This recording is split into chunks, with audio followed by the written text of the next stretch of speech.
Space had been quiet for so long that most civilizations had forgotten what true fear felt like. In the outer sectors of the Orion Arm, trade ships drifted lazily between stations. Fleets gathered dust in orbital docks, and the great powers of the galaxy spoke of peace as if it were a permanent state. The silence was so complete that the very idea of war felt like something from a long-forgotten myth. That was before humanity fired the RAL. It began on a cold, dark rock at the edge of Sol's territory. Earth had long since spread its colonies to the moons of Jupiter, the icy dwarfs of the Kuiper Belt, and beyond, but this was different. For decades, whispers had spread of an impossible weapon being built in secrets, something so vast it couldn't be hidden in a ship, so powerful it could punch through the void and touch worlds light years away. Officially, it didn't exist. Unofficially, everyone in the inner worlds knew humanity was working on it. The weapon sat inside the black steel walls of Lunar Defense Platform 3, buried deep beneath layers of armored plating. It was called the Helios Rail Array, a weapon the length of a city. Running straight through the hollowed-out interior of the moon, it was a simple idea taken to the edge of insanity. Accelerate a tungsten rod to a fraction below light speed, and let pure physics do the rest. No warhead, no explosives, speed and mass. Enough to flatten a continent or split a battleship in half without warning. For years, the galaxy had ignored the rumors. Humanity was small compared to the great empires. Young, reckless, too unpredictable to take seriously. The Galactic Union's councils laughed when humans were brought up in threat assessments, species still figuring out warp travel. They said, too primitive to matter. But that underestimation was about to end. The target was not chosen lightly. It wasn't a warship, not a military station, but a listening post, one of the Cathari Dominion's silent eyes, hidden near the Perseus Gap. For decades, that listening post had sat just beyond human space, watching, recording, analyzing. The Dominion swore it was for navigation safety. Humanity knew better. It was a spy platform, gathering every scrap of data on Earth's fleets, trade, and defenses. Commander Elise Varen stood in the control chamber of the Helios Array, her hands clasped behind her back. She didn't smile. She didn't need to. Every officer in the room knew what was about to happen would change the galaxy forever. Target locked, her gunnery officer reported, his voice flat but tight with adrenaline. Range, 4.2 light years. Time to impact after firing, 22 minutes. Varen nodded slowly. Fire. There was no deafening blast, no blinding light. Just a deep thrumming vibration through the deck as the magnetic coils activated. In sequence, slug a solid rod of tungsten, 12 meters long, vanished from the loading cradle. On the display, a red dot streaked across the holographic star chart, accelerating beyond the point any living pilot could survive. It was already too fast to intercept. It was too fast to even see coming. 22 minutes later. For light years away, the Cathari listening post ceased to exist. No explosion, no debris cloud, just a thin, glowing line where the station had been, the surrounding vacuum boiling from the sudden release of energy. The shockwave rippled through space-time like a thunderclap, and that thunder was heard across. The stars dot every listening array. Every deep-range scanner in 100 systems caught the signal. A railgun strike of impossible range, far beyond any known technology. The data poured into command centers, and the galaxy froze. The Cathari Dominion demanded answers. The Galactic Union held emergency sessions. The Archive Worlds, the ancient neutral keepers of knowledge, quietly adjusted their threat assessments. Humanity had fired first. Back on the moon, the Helios crew stood in silence. The shot was clean, perfect, unstoppable. Varen stared at the star map as if she could see the fear spreading across the galaxy. She knew they wouldn't wait long to respond. Within hours, the first transmission arrived, not from the Cathari, but from the Thren Syndicate, a faction so old and secretive most people thought they were a myth. The message was short. Out. No greetings, no titles, no demands. Just 6 words. You have broken the ancient silence. The words unsettled Varen more than any threat could have. What silence? She had thought humanity was simply sending a warning, a reminder they could defend themselves. But this message spoke of something older, something larger than any human. Planned by the second day, the response fleets were moving. The Cathari had mobilized warships. The Union had dispatched peace envoys with heavy escorts. And somewhere, deep in the cold darkness beyond mapped space, something else had awakened, something that had been listening to that silence for centuries. Humanity had fired the first shot. They had no idea what they'd just called to the table. The strike had been silent, but its echo roared through the galaxy. News of the Helios shot spread faster than any ship could travel. In the vast network of the Galactic Union's relay stations, every transmission channel carried the same headline: Unknown weapon destroys Cathari outpost at impossible range. The Union's leaders did not speak of humans directly.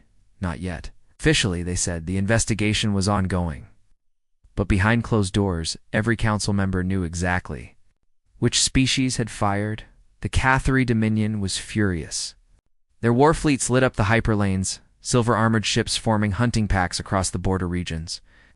On Cathar Prime, in the Great Hall of Scales, the Dominion's High Speaker addressed his war council. "They have struck without warning," he hissed, his voice a low vibration that rattled the walls. "They believe themselves untouchable. We will show them what true reach looks like." The councillors agreed, their tails lashing in agitation. But even as they planned retaliation, a shadow of unease hung over them. The Helios strike had been clean surgical. It had ignored every defense the Dominion possessed, and worse. Number 1 knew how to stop it. In the central spire of Union headquarters, an emergency session gathered the galaxy's most powerful figures. They were used to controlling the narrative, dictating the pace of events. Humanity had shattered that control. Some argued for sanctions, others for negotiations, and a few whispered about a preemptive strike against Earth before more shots could be fired. But in the back of the chamber, an old archivist listened silently. Her kind rarely spoke in political gatherings, but when she did, the room always went still. "This is not just war," she said softly, her voice carrying like a blade through the air. The silence is broken. The room froze. Few dared to ask her what she meant. Fewer still wanted the answer. On Earth, President Alice Rowan addressed the United Colonies from the orbital broadcast tower above New Geneva. She did not deny that strike. She did not apologize. "We will not be watched, measured, and judged from the shadows," she declared. "We are not prey. We are not the weak link of the Orion arm. Any who trespass on our borders will face the same fate." The speech drew thunderous applause from human citizens, but in the darker corners of the galaxy, it sounded like a declaration of war. Commander Elise Varen watched the broadcast from the Helios control deck. She had not been given the choice. To fire that day, the order had come from the highest level. But as the president's words echoed through the chamber, Varen felt a cold weight in her chest. The shot had been necessary, yes, but the reaction was spinning far faster than anyone had planned. The Cathari would retaliate. That much was certain. But the real question was, who else was coming? The first sign arrived 3 nights later. The Deep Space Observatory on Titan Station picked up a signila, series of pulses that did not match any known communications code. They were faint at first, but each hour they grew stronger, closer. The scientists were baffled, till one of the station's linguists noticed a chilling pattern. The pulses matched an ancient distress warning from the archive world's oldest data cores, warning dating back more than 10,000 years. By dawn, the archivists had confirmed it. The pulses were not random. They were a message. The message was simple: "We are awake." Back on the moon, Varen received the encrypted report in her private quarters. She read it twice, her brow furrowed. The words stirred something deep in her memory, an old rumor she had heard in the Naval Academy, dismissed as ghost stories. The ancient silence was not just peace between empires. It was a pact, unspoken but understood, to never fire certain kinds of weapons across the void. A pact made not by politics, but by fear of whatever had once lived in the darkness. Between the stars, If the Helios shot had truly broken that pact, then humanity had not just angered the Cathari. They had called something else, something the galaxy had spent millennia avoiding, and if the signal from deep space was true, it was already on its way. The Helios strike had been a ripple in a still pond, but now the ripples were becoming waves. In the cold vacuum beyond Neptune, Union listening posts reported strange distortions in subspace. They were like gravitational tremors, but too precise, too rhythmic, to be natural. Every reading pointed in the same direction. Something massive was moving toward the Sol system. The Dominion's warships were already on approach from the opposite side, their long silver hulls gliding like predators through the void. Humanity was standing in the center of a trap, and both jaws were closing. Commander Elise Veron stared at the holographic display in Helios Command. Red blips marked the incoming Cathari fleet. Blue lines marked Earth's defense perimeter. And beyond the map's edge, in the deep black, a shadow moved. It had no transponder, no drive signature they could identify, and yet it bent space. Like a collapsing star. Varen had seen warships before. This felt like a moving continent. On Mars, civilian life went on in uneasy calm. Markets still opened, children still played under the dome lights, but conversations were quieter. Everyone knew the Helios strike had changed something. Everyone had heard the whispers of the thing in the dark. President Rowan had ordered a full-scale mobilization, but resources were thin. Humanity had never fought on two fronts. Not against empires, not against unknowns. In the Union capital, panic was spreading. The mysterious signal, intercepted from deep space, had been reanalyzed, and now hidden layers of data were emerging. It wasn't just "we are awake," there were coordinates, a destination. And it was aimed directly at the Cathari frontier. To the Union's analysts, it meant one thing. Whatever was coming had noticed the shot, and it was coming to see who fired it. The Council debated sending a joint task force to intercept, but no one wanted to be the first to meet it. The Cathari, however, saw opportunity. Their fleet commander, Lord General Shiver, believed the unknown entity might strike humanity first, weakening them before the Dominion moved in. He ordered his ships to hold position just outside Sol's reach, waiting for the perfect moment to strike. His war council called it patience. In truth, it was fear. 3 days later, the sky over Luna Base changed. At first, it was just a shimmer in the stars, as though a heat wave were passing across the void. Then the shimmer grew, bending. Light, warping constellations. Observers in orbital telescopes gasped. Something vast was sliding into normal space. No one knew how far away it truly was. It had no clear edges. There was no solid outline, but its shadow blotted out the stars in a perfect circle. As if the night had grown an eye. Inside Helios Command, alarms screamed. The object was not broadcasting any signal, not even the ancient pulses. It simply moved closer, silently. Elise Varen's hands tightened around the rail. "Put me through to President Rowan," she ordered, "and get every defense system ready to fire." On Earth, the President's War Council convened in the orbital tower. Satellite feeds showed the shadow expanding. At its center, lights began to appear, not like ship windows or engine flares, but like veins of fire running across some colossal surface. The pattern pulsed slowly in rhythm. It was not random. It was looking at them. And then, as suddenly as it had come, the thing spoke. Not in words, but in a sound so deep it rattled every structure in low orbit. The transmission carried across. Every frequency, on every channel, in every known language, was a single question. Who fired the first shot? The question, who fired the first shot, hung in space like a blade. In Helios Command, every console was lit with emergency red. Every channel, every relay, every station in the Sol system had heard it. For a full minute, no one spoke. One knew if answering would bring peace or invite death. President Rowan's lips were pressed into a thin line. She leaned forward, about to speak, when another voice broke the silence. "This is Lord General Shiver of the Cathari Dominion. The voice hissed across the open channel. It was the humans. They have built a weapon in secret. They struck first. You demand their surrender before you bring your wrath upon them. Every screen in the command center flashed with incoming transmissions. The Cathari had broadcast the accusation to the entire galactic network. Other civilizations, neutral or otherwise, were already chiming in. Some condemning humanity, others calling for investigation. But the thing in the void didn't answer right away. It only pulsed its strange light pattern, as if thinking. Commander Elise Varen felt a chill crawl up her spine. This was worse than an attack.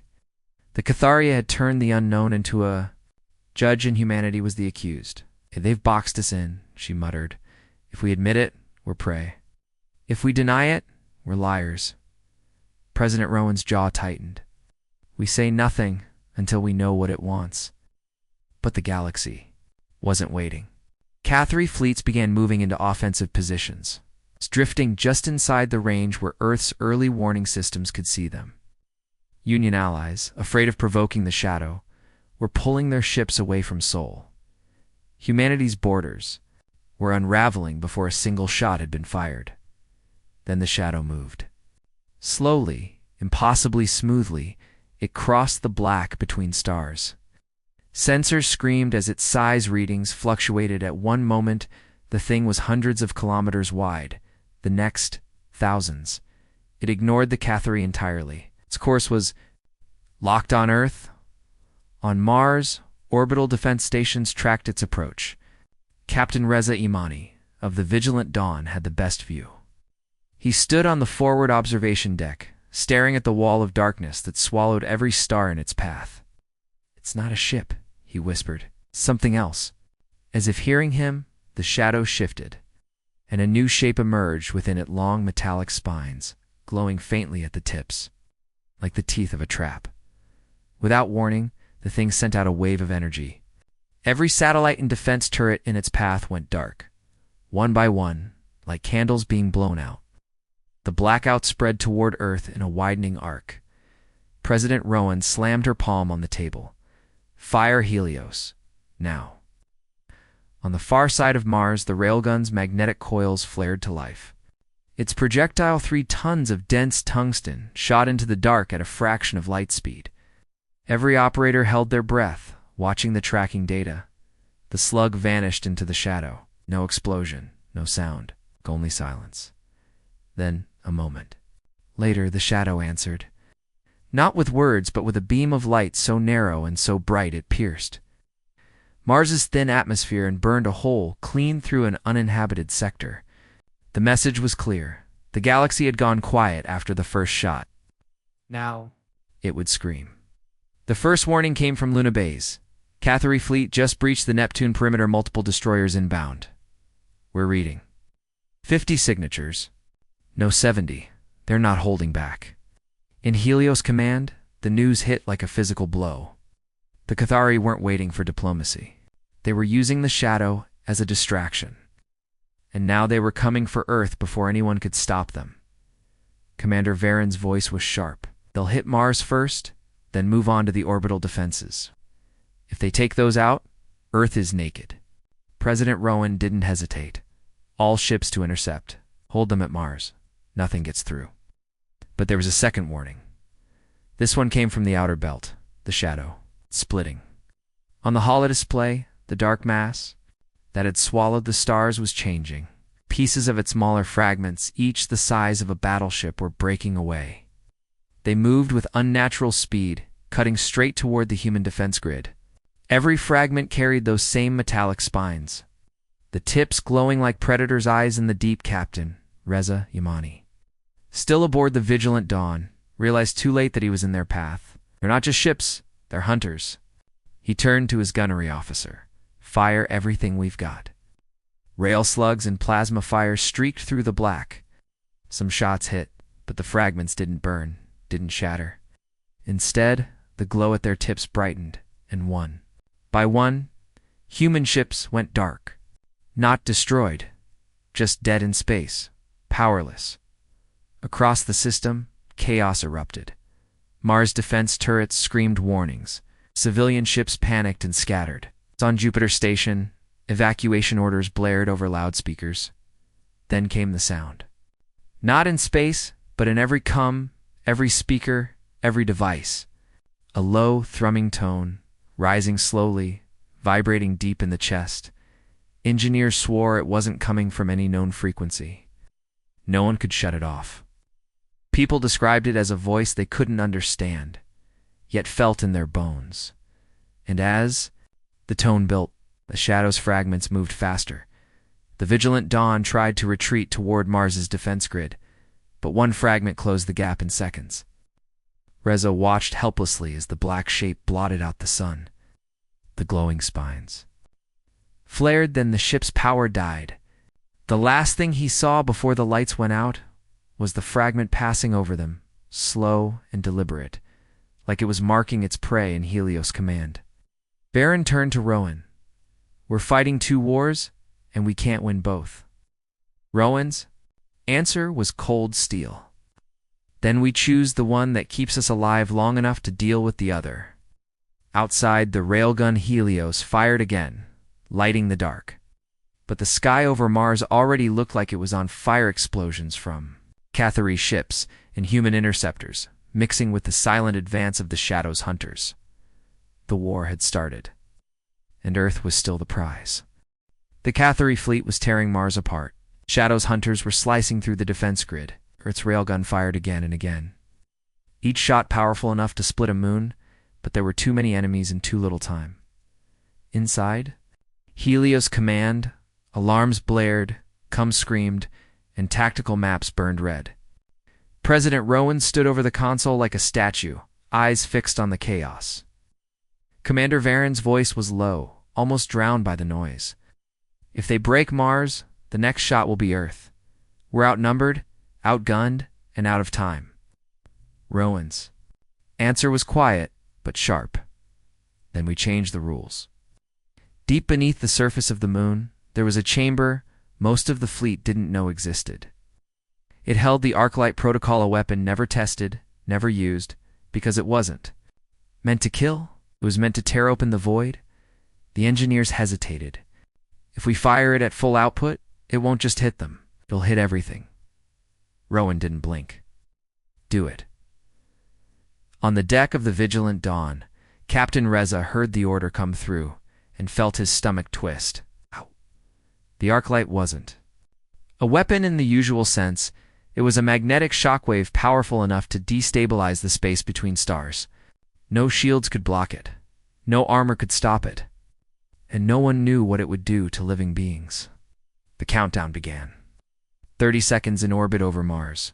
Cathari destroyers fired volley after volley into human ships, unaware of the trap. The Shadow's hunters closed in on their next targets, glowing spines ready to strike. 20 seconds. The Shadow itself began to react. The fragments stopped advancing. The massive dark wall shifted, its edges rippling like water disturbed. The first time, it looked cautious. 10 seconds. The coms filled with Cathari, chatter, urgent, panicked.